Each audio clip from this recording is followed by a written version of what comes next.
Welcome, everyone. We appreciate your taking time to join us for today's webinar on incentive compensation strategies, incentive compensation to build your company, win new business, and develop a strategic exit plan. There are a wide range of attendees who've registered for this webinar, but the topic we're covering today is one that is relevant to all companies and their owners, no matter whether large or small, startup or mature, or in whichever industries they operate. We're going to tee up today's topic for discussion with 4 separate but related questions. First, what incentive compensation tools can companies and their owners use to access, recruit, retain, and motivate the talent necessary to compete and succeed today and going forward? Second, how can business owners strategically use these incentive compensation tools to build the company? Third, how can companies strategically use these incentive compensation tools to win new business? And fourth, how can business owners use these incentive compensation tools as part of a strategic exit plan? As your panelists, our goal today is to use some case study scenarios to cover and discuss at a high level the mix of information and factors that will help you answer these questions and determine how you can more strategically move your company forward. On the panel today we have Jim Fennel with Aronson. Aronson is a 52-year-old public accounting firm organized by industry group, one of which is the Government Contract Services Group. Jim is an audit partner in the Government Contract Services Group, and Jim helps companies with the audit and review of their financial statements, and he also serves as their business advisor. As well, we have John Keenan with Signature and Estate Investment Advisors. SEIA is a registered investment advisory firm with over $3 billion in assets under management, and John is a partner and a certified 401k professional and accredited investment fiduciary. John works exclusively with government contractors in the DC metro area and helps owners and executives create wealth while achieving retirement independence through a combination of creative retirement and incentive compensation plan design. Lastly is me, Dean Nordlinger, with PilieroMazza. The firm is a 25-year-old general business law firm with a specialized practice in government contracting. I'm a partner and I head up the firm's business and corporate practice. I advise clients in all phases of their business life cycle, startup to sale event, including on incentive compensation matters and sale to company events.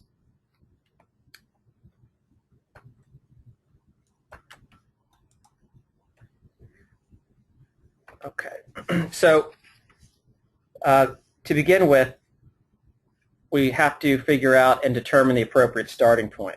The purpose of this slide, which has a lot of boxes on it, is really just for you to have a takeaway that there are a number of important legal, tax, accounting, financial, and business factors to consider in formulating incentive compensation strategies. And as we go through the presentation, there are a couple macro-level themes to keep in mind. The first of which has to do with what we sometimes refer to as carrots and sticks, and that is to say, when it comes to structuring incentive compensation plans and strategies, the fundamental challenge that company owners face is striking the right balance between what we call and refer to as the carrots, which is what allows employees to share in the upside success of the company, with the sticks, which are the mechanisms that company owners use to protect their downside and to mitigate and control their risk exposure, where the companies don't want to be in a situation where they're forced to deliver rewards to employees who have failed to deliver value. Oh, sorry. Okay. Also, there's no one-size-fits-all incentive compensation strategy. The more effective incentive compensation strategies are ones that are more comprehensive and provide for short-term, mid-term, and long-term value and payout opportunities. And lastly, incentive compensation strategies allow small businesses and even mid-sized businesses to compete for talent with value when they cannot compete straight up on cash compensation.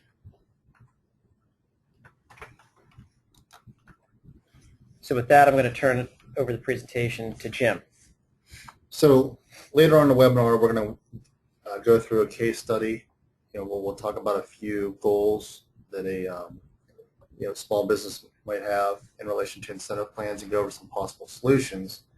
But before we get there, we want to give you a little bit of background on some of these incentive plan options, so when we get to the solutions, it won't be the first time you're hearing it, in case you haven't dealt with these type of plans before. And so what we've done is we've taken the incentive plans and put them into 4 different categories. And it's really important to put them into categories because there's so many alternatives out there that if you put it into categories, it might allow you to eliminate the ones that really aren't applicable to you quicker, by category. One example that we have here is the broad-based qualified plans. And with the broad-based qualified plans, what we're referring to is a 401k plan, the ESOPs, certain stock option plans, etc.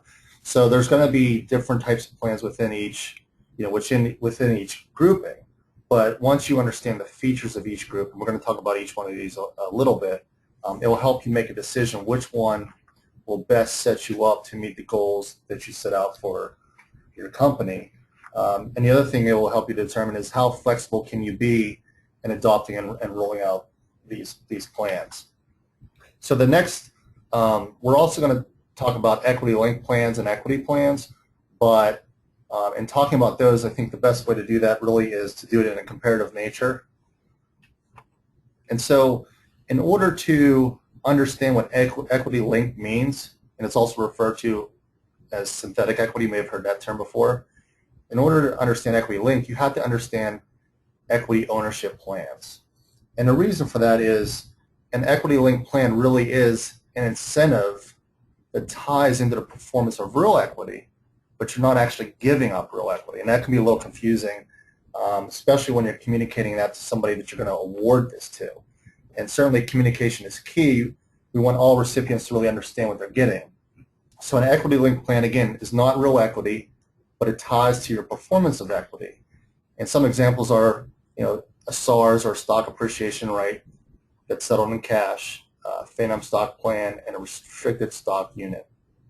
Now, equity ownership, on the other hand, means you are sharing in real equity. And we have a couple examples listed: the stock option plan, the restricted stock plan, etc. Now, it doesn't mean that if you're an equity holder, that anybody you give real equity to is going to have the exact same rights and privileges. You can have different classes of equity. You can have voting versus and non-voting. And you can have different privileges on who gets paid out first in a liquidity event. But at the end of the day, you are still sharing in real equity. So in thinking about the equity-linked incentives, we're gonna take a moment and just talk through a couple of these. And the first being stock appreciation rights. So stock appreciation rights can also be unit appreciation rights, and it really comes down to what type of entity you are. But let's talk a little bit about how a stock appreciation right works. And again, this is not real equity. This is not ownership in the company. So to understand how a stock appreciation right works is, let's say that you and your company put together a pool of units, and those units are tied to the value of the company somehow.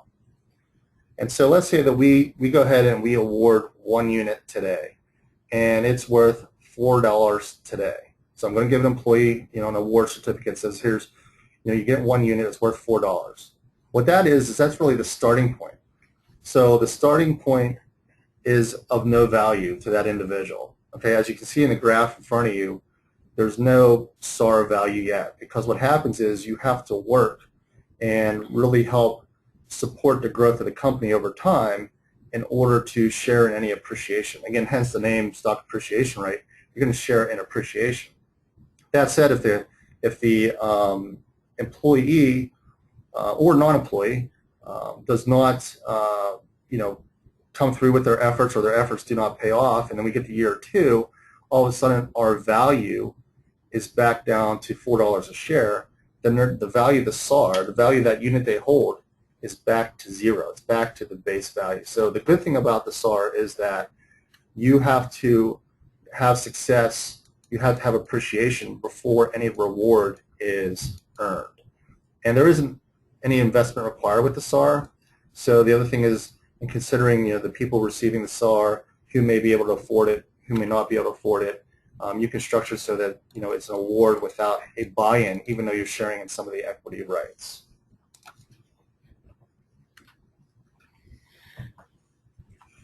Okay, so continuing with equity-linked incentives, let's talk for a moment about phantom stock versus stock appreciation rights. So with phantom stock, we're really looking at more of a retention-oriented tool as opposed to what Jim just discussed, a stock appreciation rights being more of a motivation-oriented tool, because at the time of award in that $4 example, there's no value. The employee has to help build the value to capture some profit. So phantom stock is typically awarded to loyal, long-serving employees.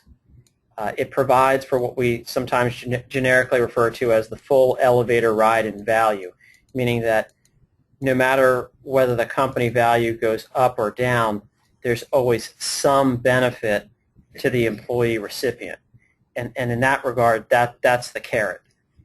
On the other hand, building in the whole notion of there being a balancing with sticks, we would also be talking about conditions like vesting, how you earn it over time, and forfeiture, where if you leave the company prematurely, you'll surrender the value and there'll be no payout to you.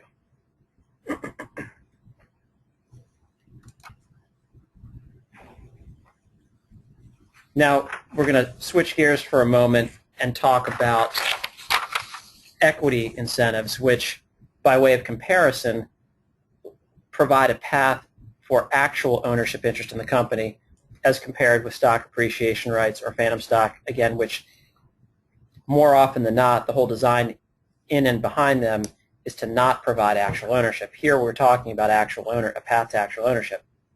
So when we look at the stock option slide, I think the best way to characterize it is to think to yourself that stock options can really be viewed as offering combined effects of a motivation-oriented tool and a retention-oriented tool in the following way.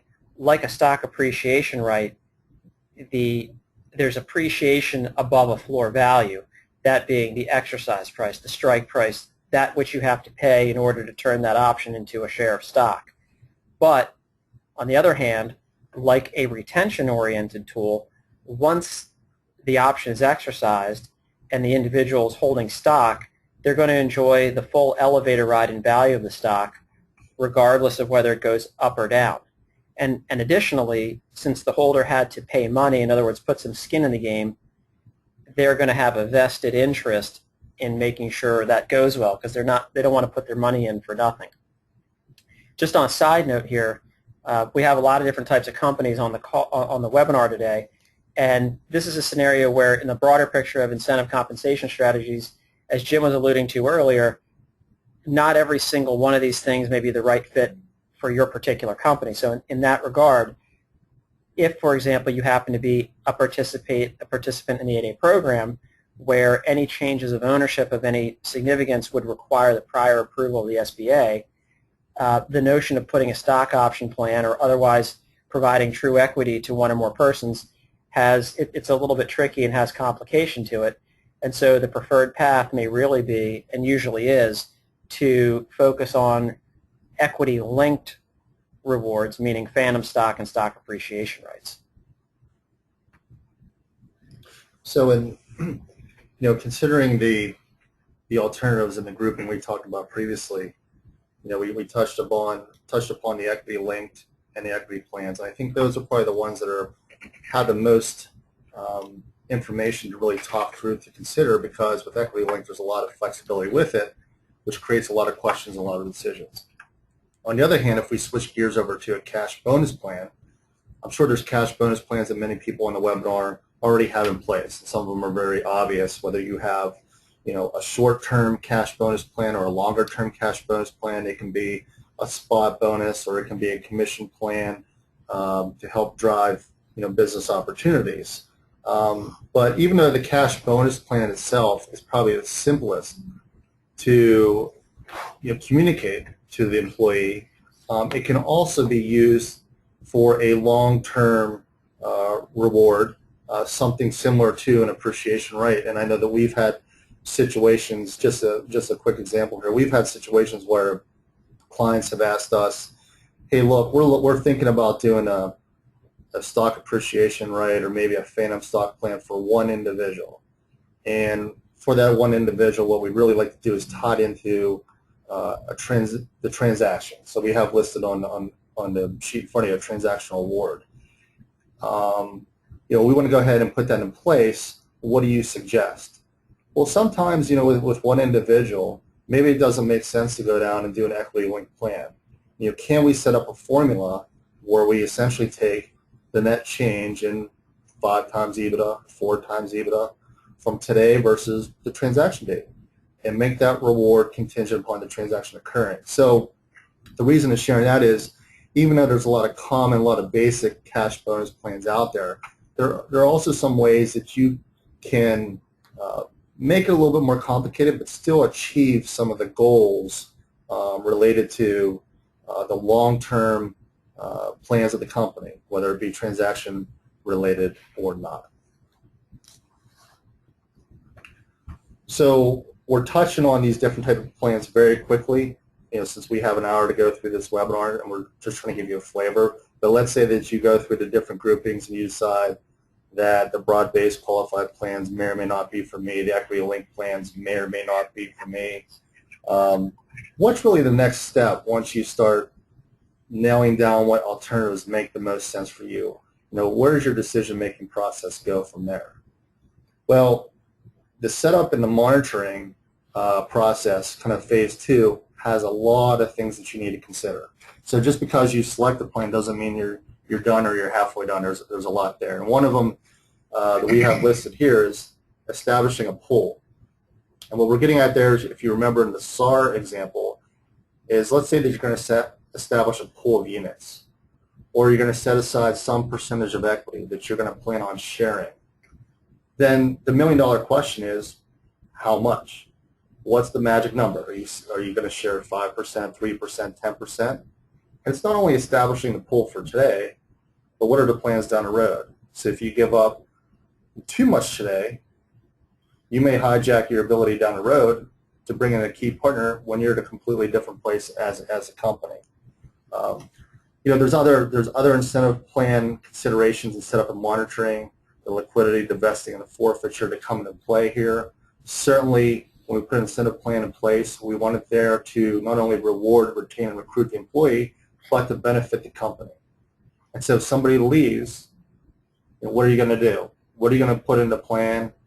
What's going to be documented? And that's where Dean's role really comes into play. What are the things and the provisions you're going to write into the plan to protect yourself? So if Joe Smith gets 10 units and they have significant value, and he leaves to go to a competitor, what happens to the value of those units? You don't want to pay them and tell them congratulations, you just want the competitor. You want to have some ability to have some forfeitures built into that.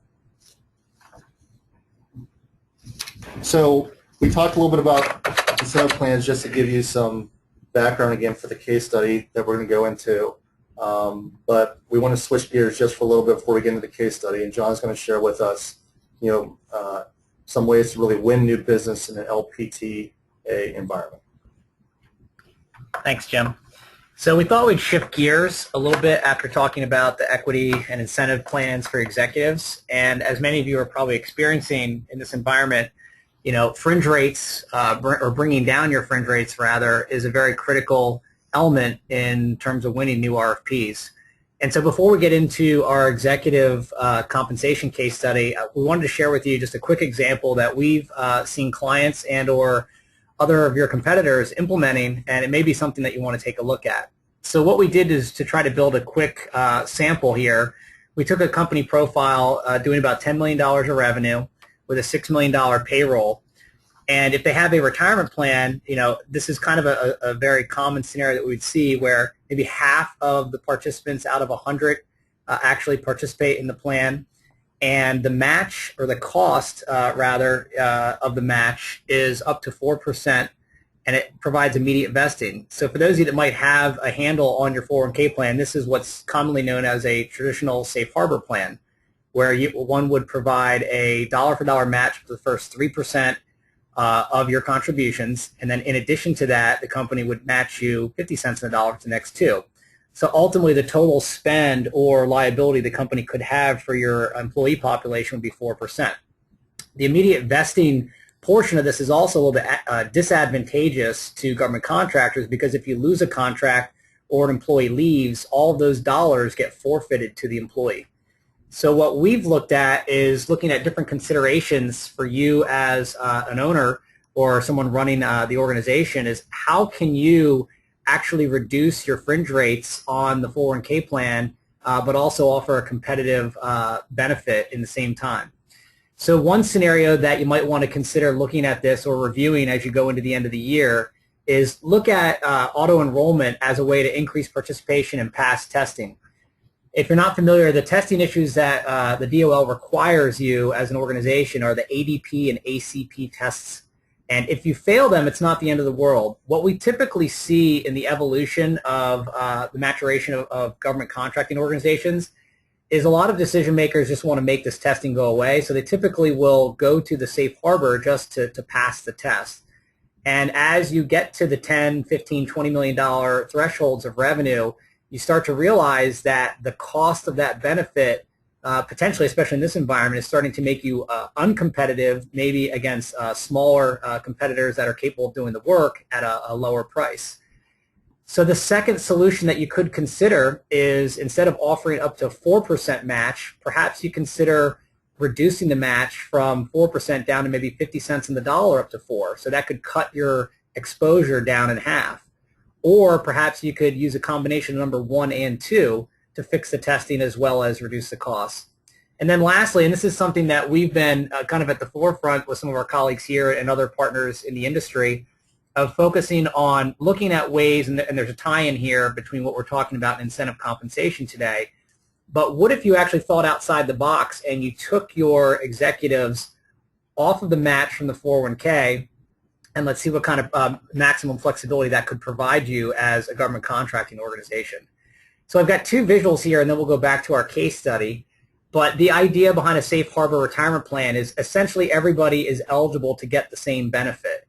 And what we tried to do here in this visual is really structure or show you kind of a cross-section of your employee database. Most of our companies in the middle there have their core long-term employees. So these are your employees that are going to be with you through the next win or through the next loss.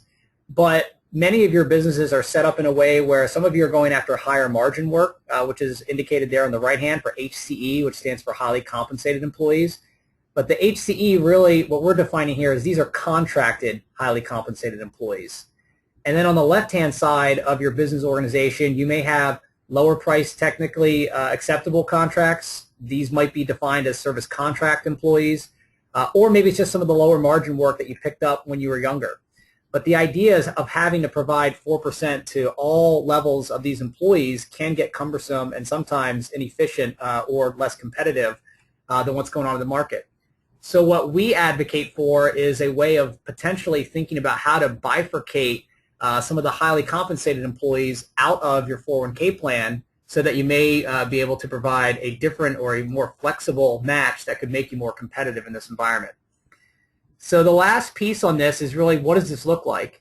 So if you were to consider redesigning your retirement plan, if you look in the bottom left-hand side of that slide, you'll see the word non-qualified plan.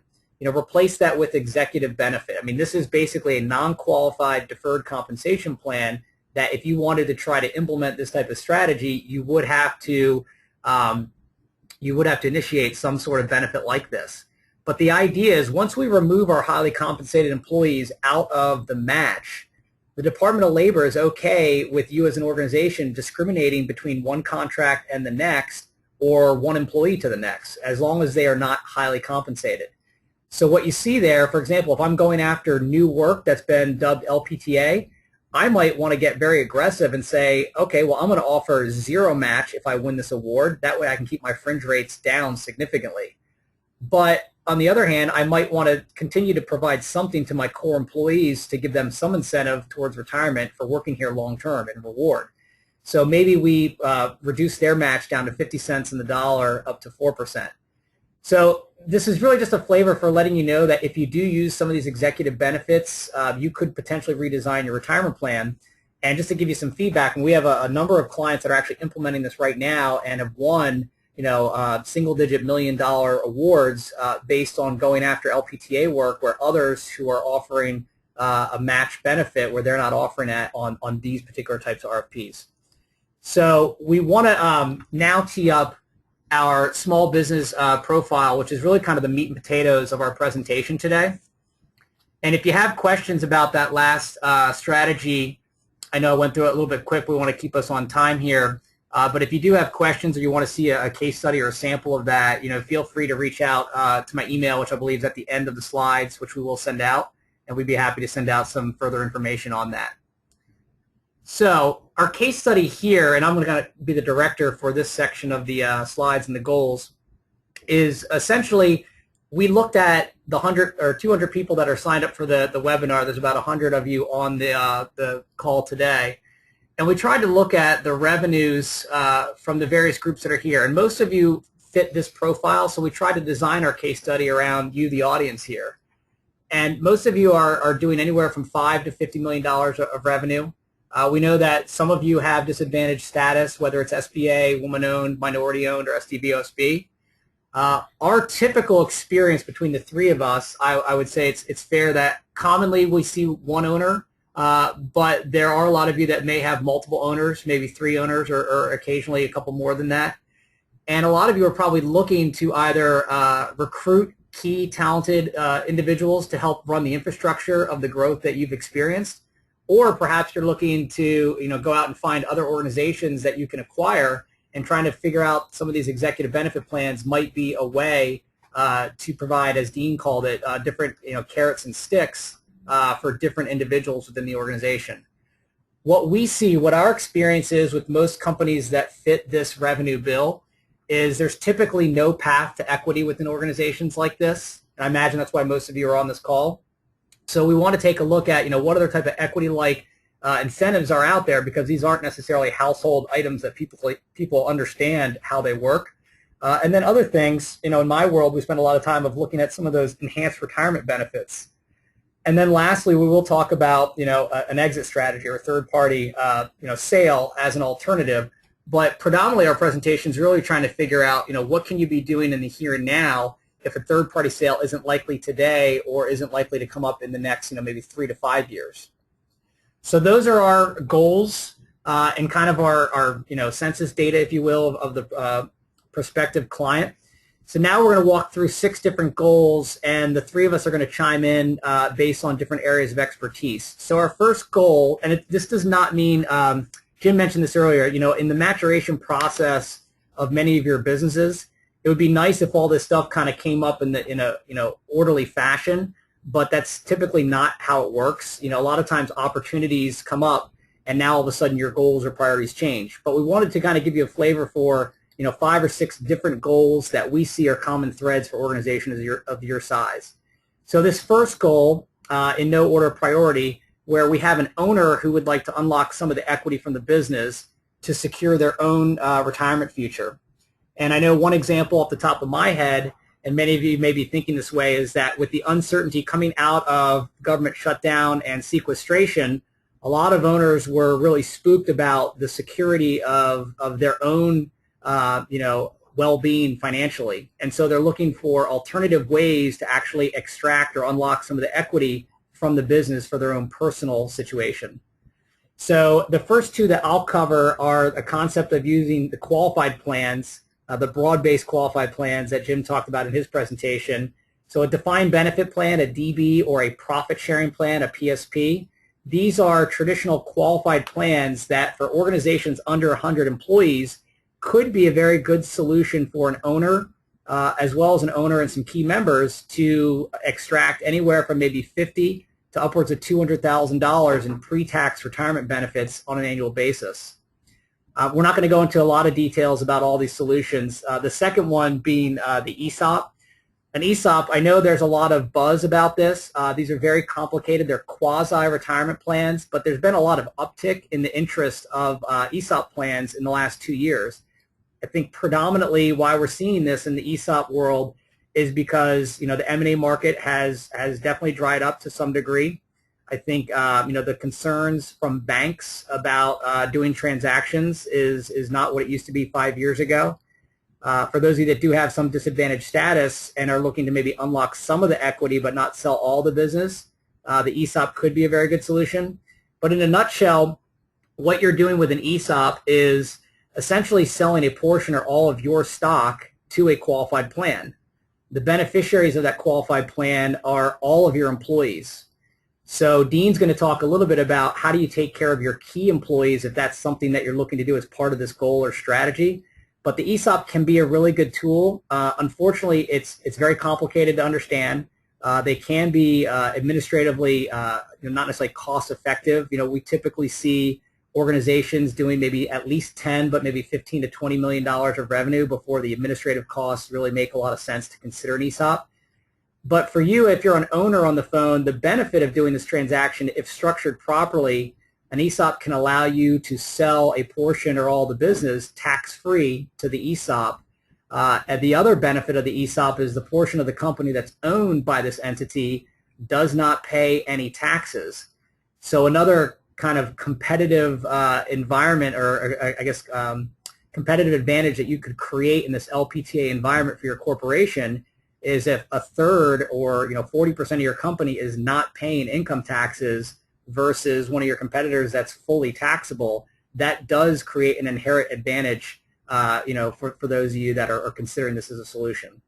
So with that, I'm gonna turn back over to Dean to talk about some other ideas that this owner could use in this for this goal. Right. Thanks, John. So the other two bullets here, sell a portion of the business to execs and private equity.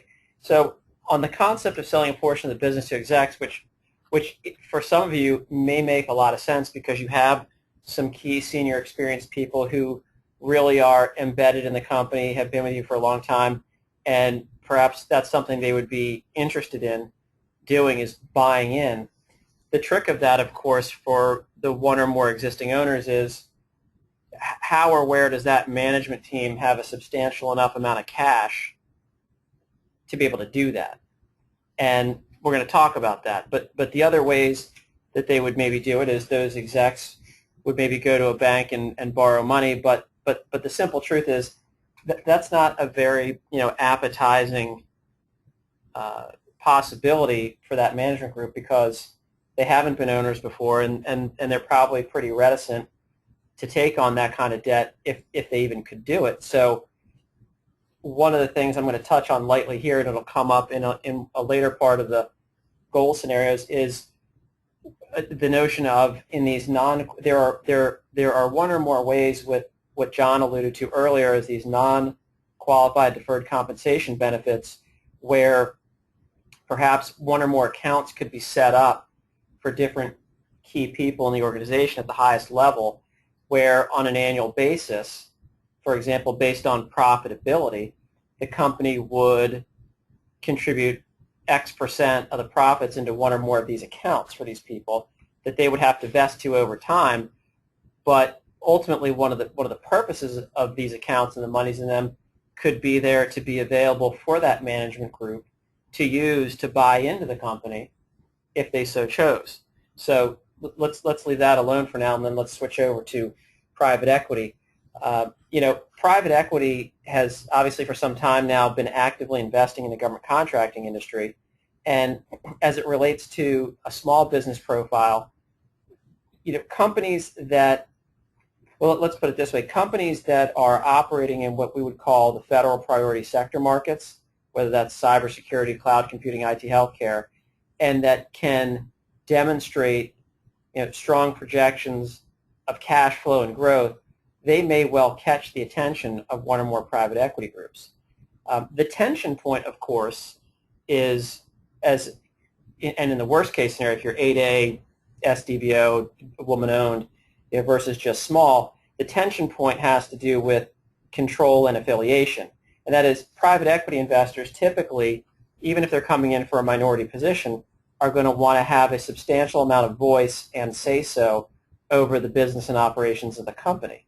And there needs to be, under the regulatory schemes, a bright line drawn to limit it, and it can't be crossed. And the risk, of course, is if too much voice is given to a private equity group, then you run the risk of them having what is typically referred to as negative control, and your company being deemed affiliated, meaning just lumped in with everything else they have, which would quite likely jeopardize your small business status. So there's definitely a little bit of a tension point there, and it's a bit of a tough hurdle to cross, but it can be done.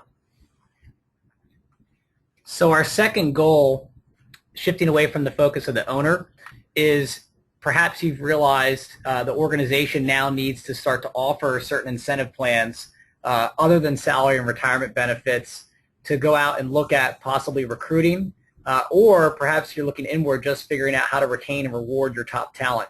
And some of the recruiting could be because of the growth that you've experienced, and later we'll talk a little bit about, or you're possibly proactively looking to grow revenue in certain areas or go deeper in certain agencies that you're already working in, and you realize that you need specialists, people who are outside your organization. And I guess now ownership is now realizing that, hey, we don't really have any carrots and sticks to offer these folks to come on board here. So one of the possible solutions in order to consider, the alternatives is equity plans. And with equity plans, it does come back to, again, the million-dollar question: how much do you want to give up, and do you want to give up real equity? But with equity plans, we're referring back to the stock option plans, the restricted stock plans. And to give you a sense of what the industry is doing, so stock option plans are still very popular in the tech space, commercial tech space. They're also still popular in the publicly traded company space. However, based on the, for most of the folks that are on the webinar and the profile we laid out for this case study, equity plans aren't necessarily the most attractive. They're actually, declining as far as the number of folks signing up to do those for privately held companies in the government space. That said, it's still important to consider because the equity plan does meet the recruit, reward, and retain characteristics, because with an equity plan, you're giving something that has value today. And so if you think about how do you retain somebody, well, you give them something that they don't want to walk away from. And with equity, because they have value today, that's essentially a retention tool. That also ties into a motivational tool, because the harder they work, the more they feel and act like an owner, the more value they're going to have in holding a share in the equity plan. That said, with equity plans, there are more rules, regulations, and compliance hurdles you have to go through, which has taken the industry, for especially privately held industry, away from doing company-wide stock option plans. But again, these are possible solutions we want to consider and really lay out the thought process here. So with respect to synthetic equity, just to kind of consolidate a number of comments that have already been made, for small businesses, government contracting firms, privately held companies, the synthetic equity has advantages insofar as these tools they offer significant flexibility, and you can, if the idea is there's just one or two people you want to isolate on, perhaps you're going to create and deliver individualized award agreements, and you limit the payout solely to a sale event of the company and even set it above a floor value before which there's any kind of payout to them.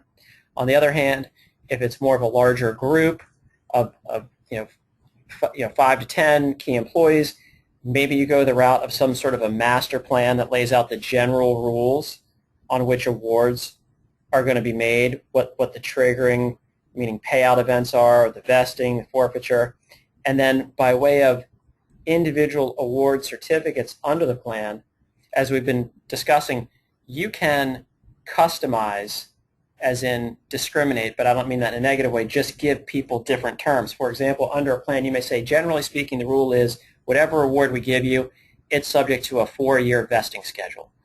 And you're going to earn 25% a year of whatever award we give you. But on through the individual awards, you're able to slice it up and say, well, that's the general rule, but for you, employee X, we're going to give you 50% vesting credit on the day of award. The point is, you don't have to treat everybody equally, which is a nice thing to be able to do in the planning process.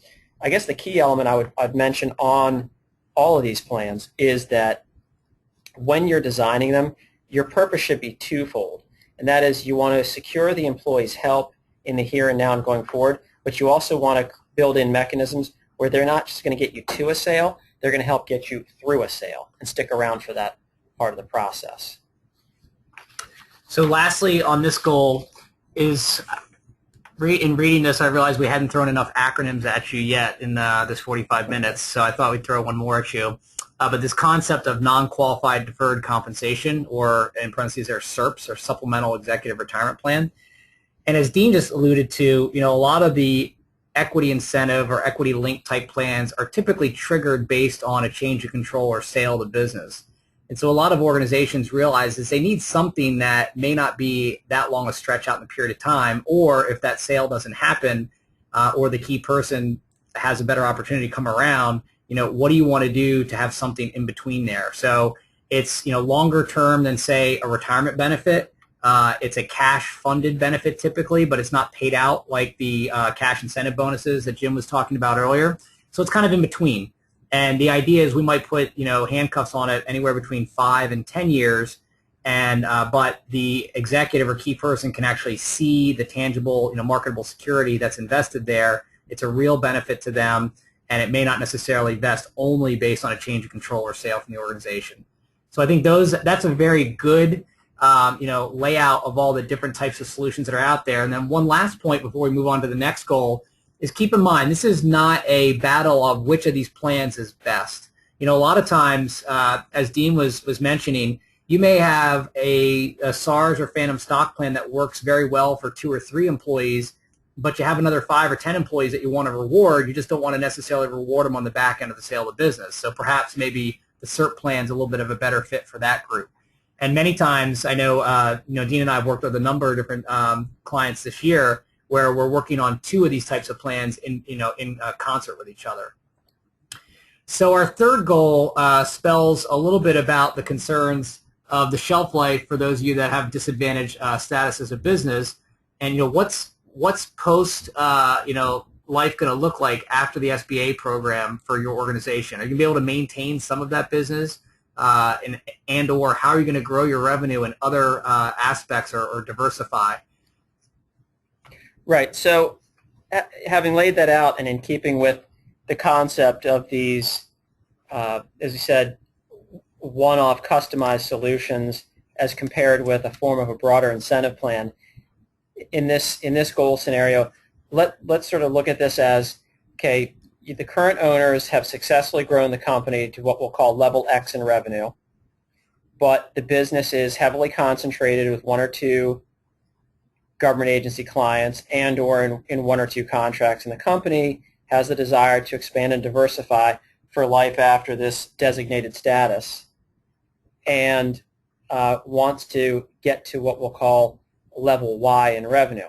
So in order to do that, they want to go outside the company and they want to bring in a strong second in command, such as a COO type and or an experienced BD person at the senior vice president level.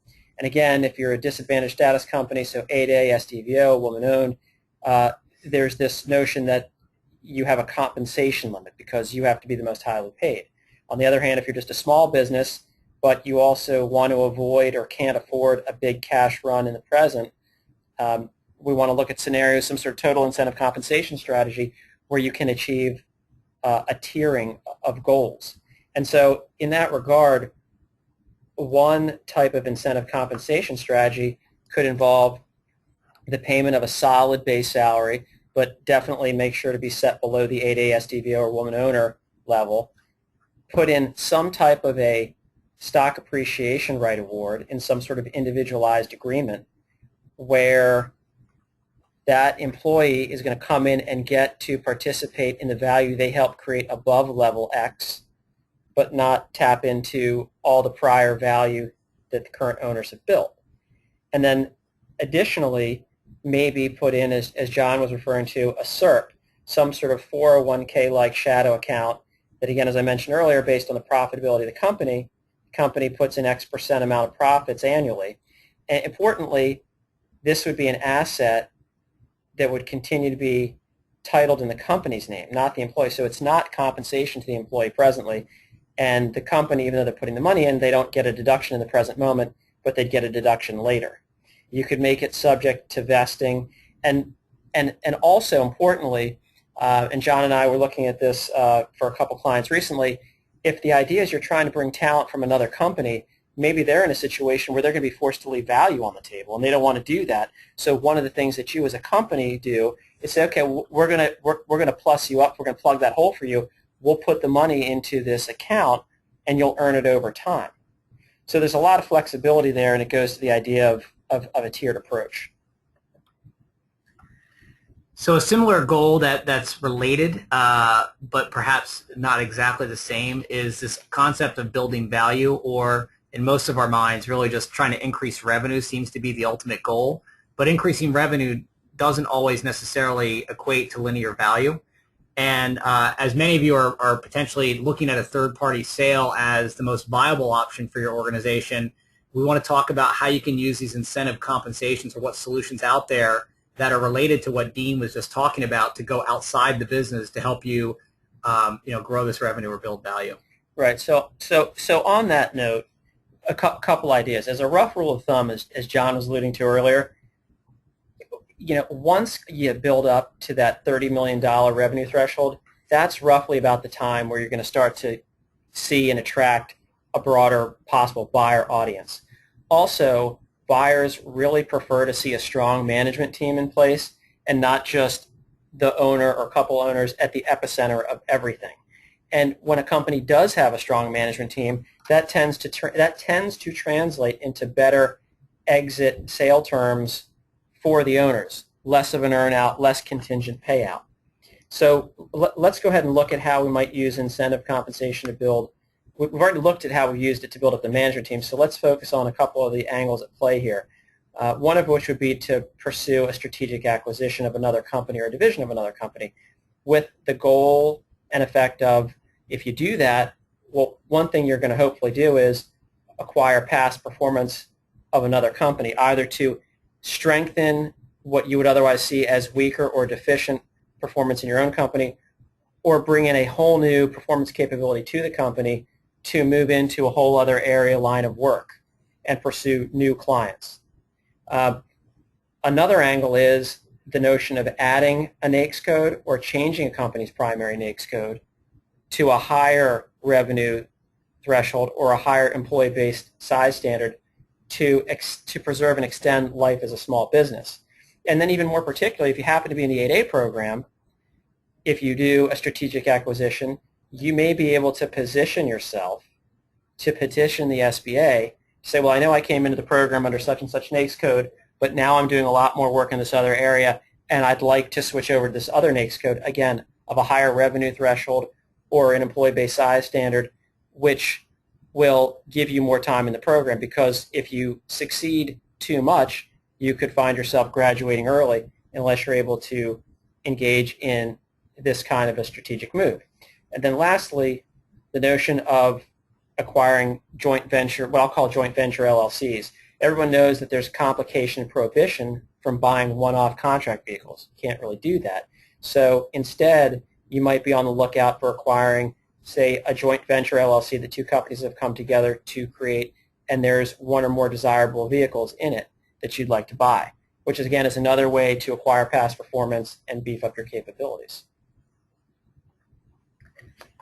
So we've got a couple more minutes before we wrap up. We have two more goals to cover, and I think for those of you that are planners out there in the audience, we wanted to put in a goal, because all of us have certain, lofty expectations of where we're going to be with our business and our revenues, and we think it's always important to have a plan B in place if a third-party sale is not an option.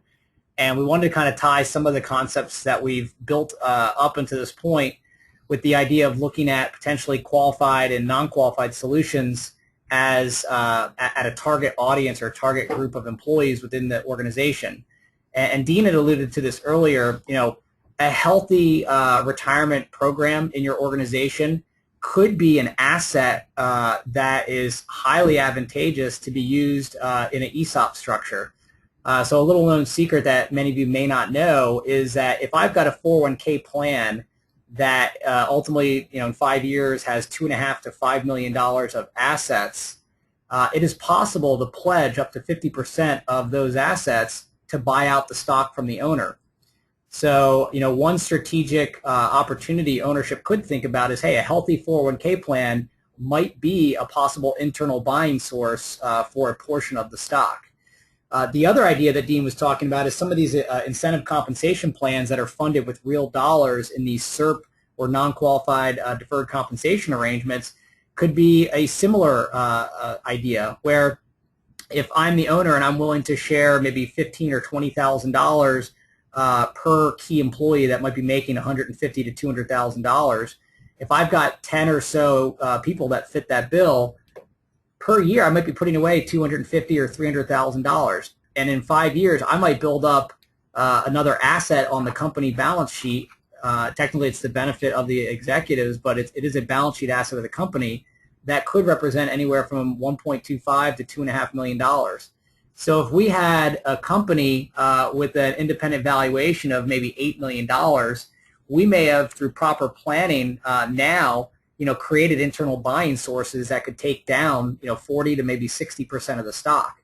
And this would not, require, having to go out to outside sources or third parties. You could just turn to the people that are running the organization effectively today. And then depending on maybe some of the disadvantaged status, you'd have to factor that in. So I would pose that, as things to think about, having healthy retirement benefits as assets in the company could be potential plan Bs if a third-party sale is not an option in the future. And lastly, we want to talk about, obtaining clarity, like how do all of these incentive plans that we've discussed or you might consider, how do these impact your financial statement from a tax perspective when you're doing this type of incentive planning? So I think that, with the alternatives and evaluating alternatives, there's a lot to consider. If you remember the first slide that Dean went over with all those, choosing starting point, there's all those boxes of compliance considerations. Certainly financial statements and tax impact are important. And I think, in the time we have left, I think the main takeaway here is, look ahead. I mean, perform the financial modeling and tax modeling. Not only how is it going to affect the company, but how is it going to affect the recipient? Because you want to know, at least from a tax side, is this something they're going to tax on today, or is it something they're going to tax on whenever there's a payout at transaction date? And also with financial reporting, take a look at your bank covenants and the impact of your indirect rates. Certainly there are bank covenants out there that if you implemented a stock option plan, or depending on how your equity-linked plans are structured, could impact those covenants, such as a tangible net worth covenant. But there are other covenants out there that may not get impacted, such as the current ratio. And there's a wide variety of those covenants out there. The main thing is, again, looking ahead, performing the right financial modeling, tax modeling, so that you can match up your expectation and your goals and limit the surprises that come up. That said, we put on here big picture view. Why do we have big picture view here? Well, because a lot of times, companies and controllers get wrapped up in the accounting behind these plans. And does it create a liability on my balance sheet? Does it create an expense on my income statement? But if you look at it, at the end of the day, if you're getting a liability on your balance sheet and you're getting an expense on your income statement for a appreciation right plan, that's not a bad thing. That means the plan's working. Because in order to record that liability, it's got to be, the value of those units have to be growing. So again, we want to look at the big picture. Yes, the financial is very important. The tax is very, very important. The covenants are very important. But let's not lose sight of what the big picture here is, which is really to get these employees and non-employees to, work the extra effort, be rewarded, retained, and also recruit some folks in. So we're at the top of the hour. We wanted to just kind of put a summary of the goals and solutions that we have covered today in this case study. For those of you that have to get going, we certainly love to hear some feedback from you about the presentation. We will be providing the slides sent out to your email. And for those of you that have some questions that want to stick around to get answers to some of the ideas that we presented today, the three of us are available so we can see your questions if you enter them in, and we can read them out to the group and go ahead and do a little Q&A if people have time. But for those of you that have to get going, we appreciate your interest today and look forward to seeing you in the future.